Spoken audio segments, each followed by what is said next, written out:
Hello and welcome to the Not Too Shabby Shop YouTube channel. My name is Lynn, or LV Handcrafted here on YouTube, and today I am going to craft with one of the two paper pads that come in the Paper Pad Club.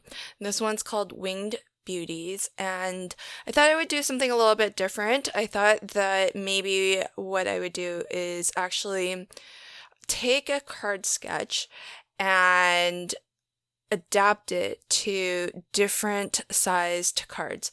So this can be any card sketch that you like, and I'll just talk about some general things that I think about when I go to adapt it to use on a different size.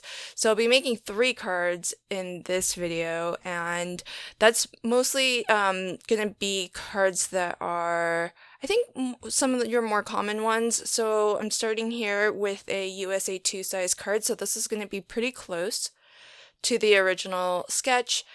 And I will also be making a mini slimline and as well a 5x5 card, square card. Over on my channel, which is LV Handcrafted, I'll have a similar version of this video, but in my video, I'll also include 5x7, so some of your larger cards, and the full slimline. And in my video on my channel, I'll talk about how to adapt and use a 6x6 paper for some of your larger cards.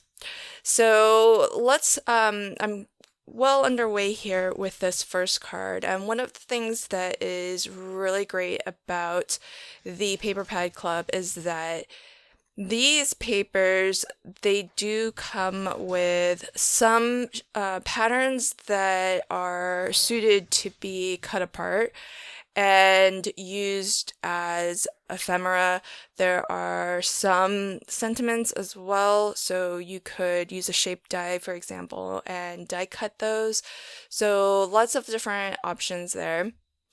And that way you can get some focal images that perfectly coordinate with your pattern papers. What I like to do is, you saw me earlier pull out some of my Love from Lizzie pinstripe stickers. I really love to use those to kind of clean up the edge where my pattern paper meets up with either another pattern paper, or in this case, a panel of solid color cardstock that I embossed. It feels to me like it just helps to make that edge a little bit, make that border a little bit neater. So you'll probably see me do a lot of that on all of my cards. And here I started with just a couple of dots, and then I liked the look of it, so I added a few more and a few more. And then I thought, I'll just make an entire circle of Nuvo drops.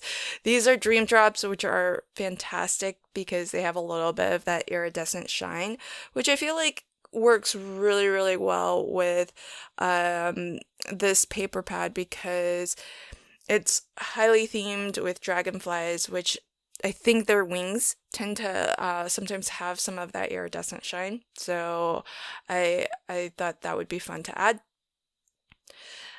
When I make my mini slimline cards, I actually make them to the dimensions 3.5 by 5.5, and that is mostly so that I can actually get 2 of them on a single sheet of US letter size paper. So I think with mini slimlines, you might see different dimensions. So this may not necessarily work specifically, so I won't give you actual dimensions of what I'm cutting my papers to, but just as I mentioned earlier, talk about some general principles. So with the mini slimline, in terms of the aspect ratio as compared to a USA 2 size card, it's skinnier and it just looks like it's taller. So when I go to adapt the sketch, I'm looking to kind of balance out how much of the pattern paper do I want versus how dominant do I want the solid color cardstock to be. So that's one of the things that I'm keeping in mind as I adapt the sketch to this particular card size.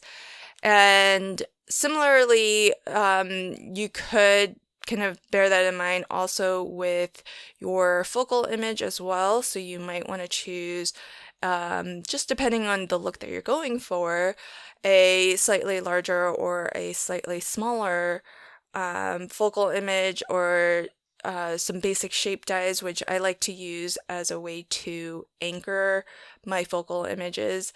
And I do also love using my my low profile foam for this as well, because when I'm not really making a shaker card where I need that dimension, I really prefer the 1 millimeter thick foam because it doesn't get too bulky. I know it's going to ship just fine without incurring extra postage. And for really, really delicate areas like the dragonfly antenna and the tail there, I like to use my 3D glue gel because it's really hard to get foam cut that thinly. But those are the areas that are kind of fragile, and if they snag on something, if they're not actually glued down, they could tear pretty easily. And here is my last card. This is a 5x5 card. And so this one has a square format, which is different from the two more rectangular format cards that I worked on earlier. But the principle is more or less the same. So just giving a thought to how much of that width do I want to be pattern paper versus solid color cardstock, and what feels like a good balance.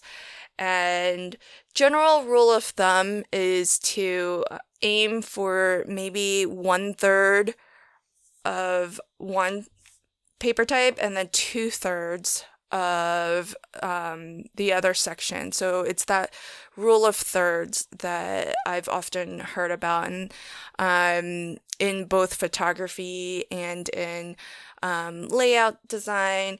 It's just one of those things. I think it actually goes by the golden ratio as well, and it's one of those things that, you know, it's just a little bit more pleasing to the eye. And so I'm not directly measuring out 1/3 versus 2/3, but as you can see here, that's pretty close to what I have here. And so you can just eyeball it, or if you want to be a little bit more precise, you can aim for that rule of thirds. And similarly, it's also a consideration of mine as I'm figuring out how and where I want to place my focal image too. And this is, I think I actually used a larger set of shape dies for this card because there's a little bit more space to play with. And again, I want to offset this a little bit so it's not sitting directly centered in any particular direction, whether you're looking, you know, top to bottom or left to right. So it just looks that little offset. For one thing, it's helpful for me because even if I really wanted to center it, I would have a really hard time doing it because I'm just very bad at eyeballing the center of things. So unless I actually measured something out, I would have a really hard time centering.